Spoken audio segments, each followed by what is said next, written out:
Hello, chào tất cả các bạn đã quay trở lại với mình. Thì hôm nay mình sẽ là cái clip đó là mình sẽ đi ra bên chỗ nhà thờ bên Hàn Quốc thử xem họ nhìn cách họ thờ phượng rồi họ tôn vinh Đức Chúa Trời như sao thế nào, thì mình sẽ quay cho các bạn cùng xem nhá.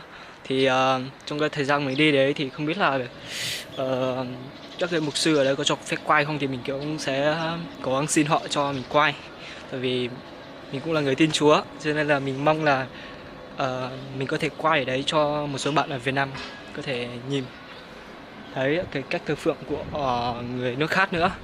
Đấy thì hội thánh mà hôm nay mình sẽ đi ấy, là có tên là Hyunpung Kyohue. Hyunpung là nơi ở đây, còn Kyohue là hội thánh nhá. Thì hội thánh Hyunpung. Đấy thì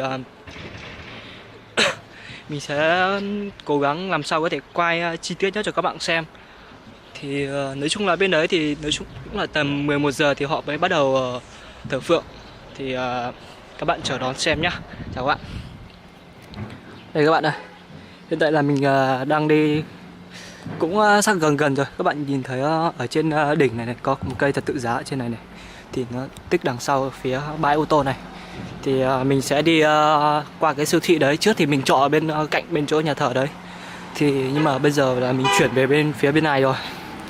Đấy cho nên là phải đi sang đây thì mình rất là ngại, tại vì nói chung là nó cũng gần thôi, nhưng mà bên gần chỗ nhà mình thì có một nhà thờ cần gần hơn nữa, nhưng mà nhà thờ bên chỗ mình thì nó rất là ít người, cho nên là mình muốn sang nhà thờ này để quay clip. Đấy, còn phía bên này này, các bạn thấy bên này là một cái siêu thị gọi là Top Matthew ấy các bạn. Đấy. Thì bây giờ mình sẽ đi sang đường nhá.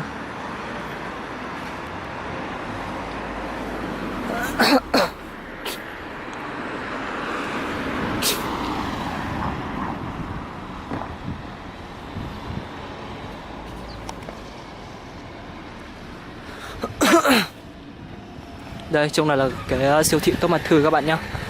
Đấy, thì nói chung là trong này cũng rất là đông người các bạn ạ. Hôm qua những ngày giảm giá thì dường như các bạn vào trong siêu thị thì mà thanh toán ấy thì ui trời, lâu cực kỳ luôn các bạn ạ. Đông người lắm. Còn ở đây thì toàn đi ô tô thôi. Các bạn sẽ ít khi dường như không thấy xe máy. Phía bên này là mấy cái anh nhân viên trong công ty này các bạn này. Đấy. Còn bây giờ là mình sẽ đi về hướng bên này. Đi về hướng bên này, tại vì nhà thờ bên kia là các bạn thấy ở đấy. Đây, tí nữa mình sẽ quay cái tên nhà thờ cho các bạn xem này. Thực sự là mình cũng rất là ngại vào đây, cũng là lâu rồi mình chưa vào đây cho nên là mình rất là ngại luôn các bạn ạ. Đây, trên này thì hiện tại mình đang đứng ở trước cổng nhà thờ này. Đấy, thì mình sẽ đi vào nhé các bạn nhé. Đây là trong cái nhà ăn ở bên hội thánh này. Đây, bên này là phía của mấy cô đầu bếp đây. Đây mình sẽ quay cho các bạn xem nấu món gì nhá. 안녕하십니까. 예. 와, 맛있습니다. 예. 안녕하십니까. 안녕하세요. Đây, phía bên này là các bạn trẻ đây.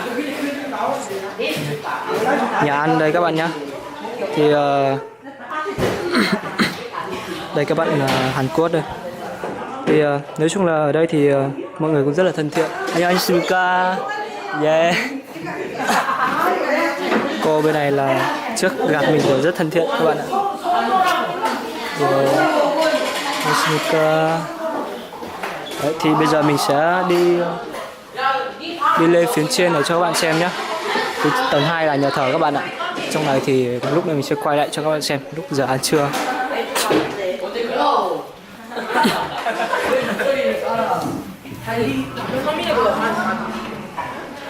Còn phía bên trong này là nhà vệ sinh các bạn ạ. Đấy. Thì bây giờ mình đang đi lên đây các bạn này. Tí nữa mình sẽ quay cho các bạn xem.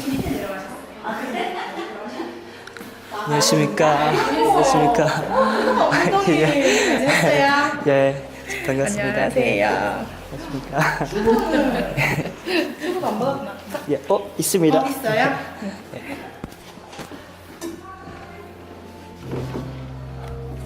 와,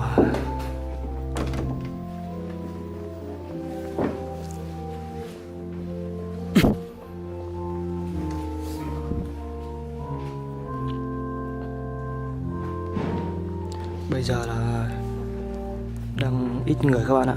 Ở đây thì không được nói chuyện to, cho nên là mình sẽ nói bé thôi.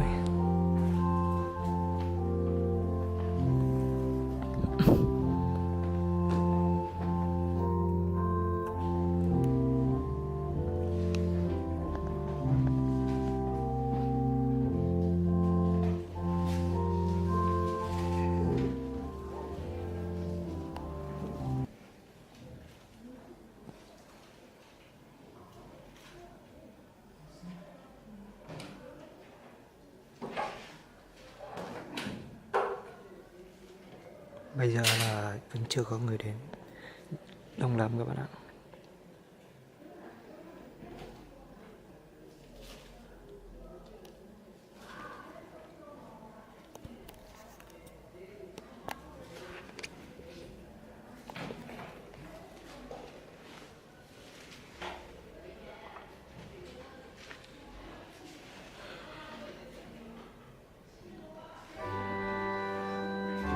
상해 드리시겠습니다.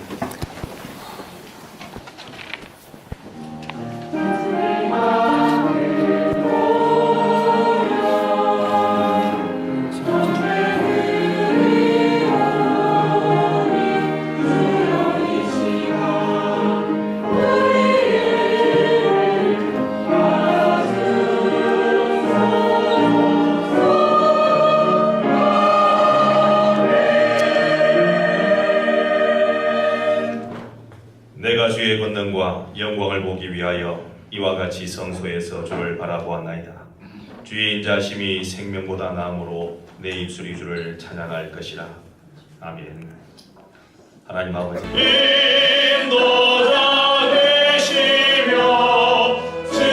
증거가 되신 주의 사랑은 없다. 할렐루야 아멘. 주 찬양하여라. 할렐루야 아멘.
함께 계셔 사망 권세 이도록 지켜주시기를 바라네.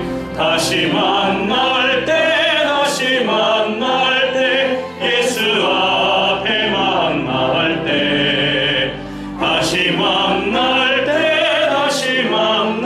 때 그때까지 계심 바라네.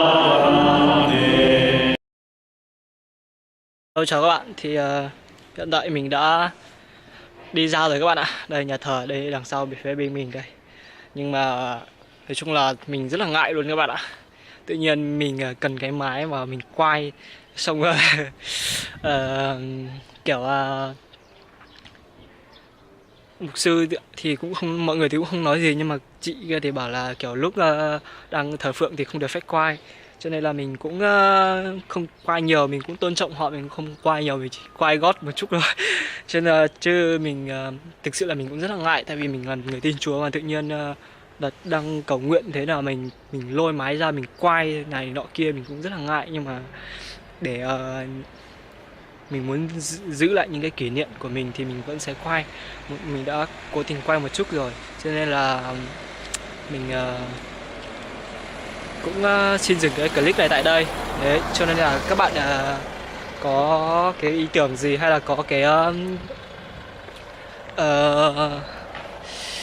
comment gì thì nhớ để lại phía bên dưới để mình sẽ làm clip cho các bạn nhé. Chào các bạn. Nhớ các bạn nhớ like và subscribe để ủng hộ kênh của mình nhé. Chào các bạn nhé.